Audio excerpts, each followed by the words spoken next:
გარდატეხის პერიოდზე რა ხდება ასტროლოგიურად მაგ პერიოდში, რა ხდება ფსიქოლოგიურადაც. ყარმული ასტროლოგიიდან ცოტა სხვანაირად იკითხება, ფსიქოლოგიური ასტროლოგიიდან სხვანაირად.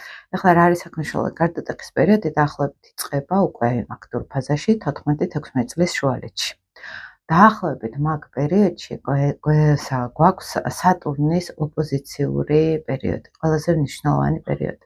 ანუ როცა დაბადების მომენტში რომელიღაც გრადუსში, რომელიღაც ნიშანში, სახლში იდგა სატურნი, ზუსტად მის საპირისპიროდ დგება 14-16 წლის შუალედში, მიახლოებით გეუბნებით, ზოგს უფრო ადრე აქვს, ზოგს უფრო გვიან აქვს. დგება ფაქტობრივად ოპოზიციურ ენერგიაში და ეს არის პირველი შეხება უკვე რეალობასთან, მატერიასთან. სატურნი მატერიას განასახიერებს.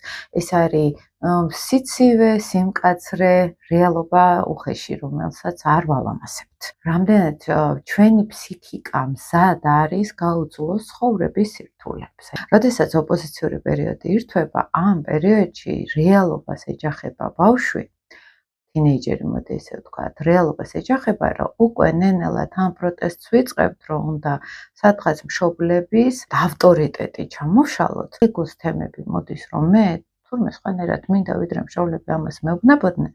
მე სადღაც ჩემი თავი უნდა ავირჩიო და არა მშობლების გზას გავუყე, ხო? და ზოგჯერ ეს არის ძალიან მტკივნეულად და ძალიან აგრესიულადაც, ხო? ზოგჯერ ეს საერთოდ არ ხდება.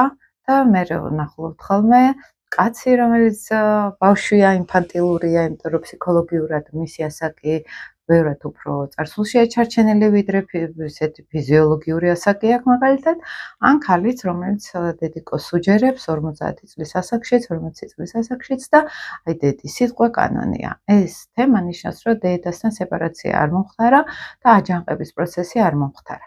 კაცის შემთხვევაში სხვა პრობლემები არის, პირად ცხოვრებაში რა თქმა უნდა, სერიოზულ პრობლემასაც აწყდებიან, მაგრამ დიდ სურათში რო შევხედოთ ამ პერიოდს, ხო?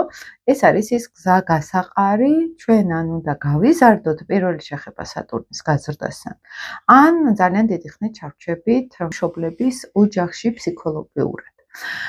ხანდახან რაც უფრო აჯანყებაში შევდივართ და კონფლიქტში შევდივართ მშობლებთან მაგალითად, მით უფრო ვაბაკუნებთ ფეხებს, ესე რომ ვთქვათ, რომ არ გვინდა გავიზარდოთ.